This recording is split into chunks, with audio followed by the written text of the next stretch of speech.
Nah jadi ceritanya ada sepasang sahabat, sebut aja namanya Rido dan Hilmi. Mereka ini di tahun 1980-an itu setelah baru lulus SD, mereka pisah. Gak satu sekolah lagi, jadi jarang main.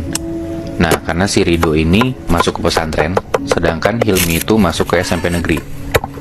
Singkat cerita, sampai mereka udah SMA, si Rido lanjut pesantren di pesantren yang sama. Dan ternyata Hilmi itu dimasukin ke pesantren yang sama kayak Rido. Jadi satu sekolah lagi? Iya, satu tempat lagi Moy. Nah, alasannya kenapa si Hilmi ini masuk pesantren, gara-gara si Hilmi ini anaknya bandel banget. Hilmi itu suka bikin orang celaka. Dan Hilmi pun sendiri itu badannya sering babak belur. Bener-bener hancur deh pokoknya anaknya. Ya dia suka berantem gitu. Makanya bokap nyokapnya ini masukin Hilmi ke pesantren. Mungkin mindset orang lama juga kali ya. Kayak kalau anaknya bandel ya udah dimasukin pesantren biar jadi bener lagi gitu. Iya. Nah, bokap nyokapnya Hilmi ini nitipin Hilmi tuh ke salah satu ustadz, nitipin juga ke Rido. Ya biar minta dibantuin gitu biar Hilmi nggak bandel lagi. Singkat cerita, akhirnya Hilmi dan Rido jadi deket lagi, kayak dulu waktu mereka masih SD.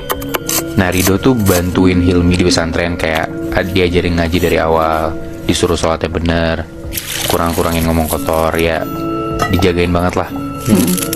Dan hebatnya Hilmi ini jadi anak yang gak suka ngomong kotor, sholatnya juga jadi rajin, ngajinya juga lancar banget. Dan itu hanya dalam waktu 1 bulan. Cepet banget berarti ya? Nah gue juga ngerasa gitu. Nah gue sebenarnya nggak tahu sih hitungannya itu cepet apa enggak. Cuman kalau menurut gue ya itu hitungannya cepet, karena ya gue juga ngaji nggak bisa cepet itu gitu loh.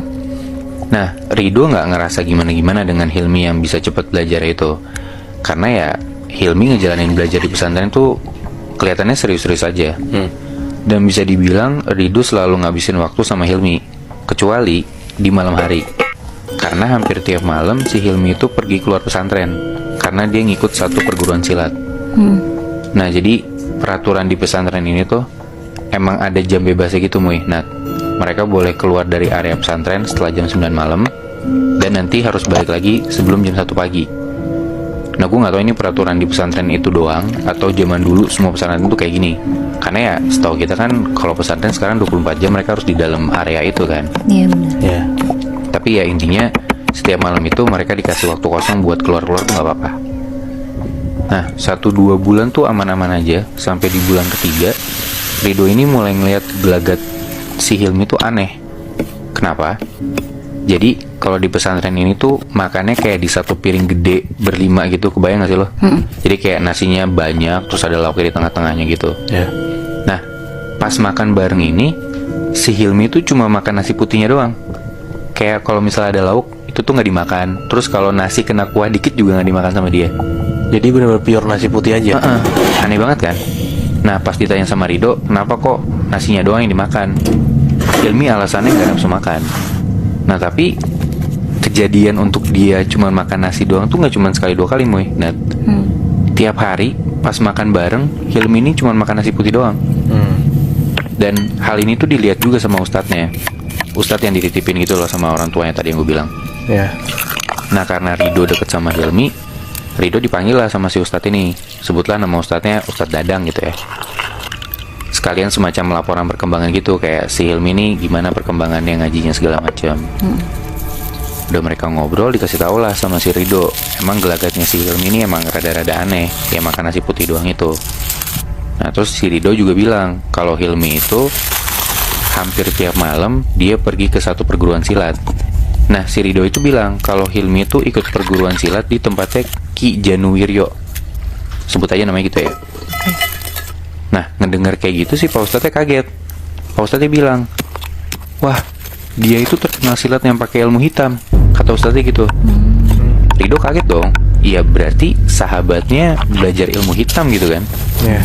Di situ Ustadznya bilang, ya udah kamu tolong ikutin dia aja, dia pergi kemana kalau malam.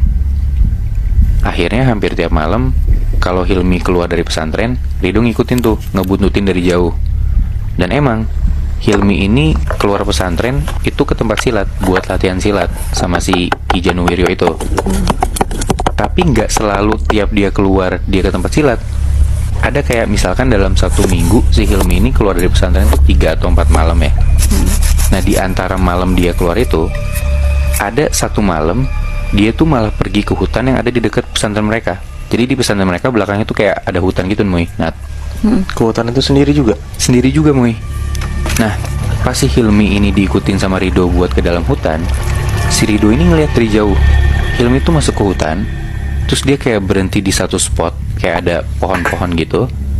Terus Hilmi duduk sila. Habis itu Hilmi ngomong sendiri. Hah? Nah, besokannya hal ini dilaporin dong sama Rido ke Pak Ustadznya gitu kan. Setelah dengar kayak gitu, si Pak Ustadz ini kayak ngasih sebuah bacaan gitu ke Rido. Kayak, ini ada bacaan,